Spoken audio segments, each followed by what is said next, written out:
ചേട്ടാ, രംഗൻ ചേട്ടാ എങ്ങനെയാ ഇത്ര സെറ്റപ്പ് ആയത്?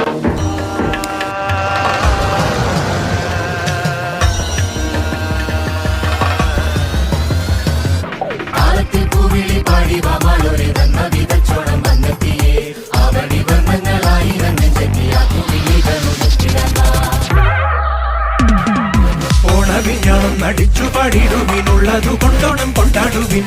ചെമ്മ കടന്നു കുമ്മിയടിക്കും തമ്മിലടുക്കുവാനൊന്നിടാൻ.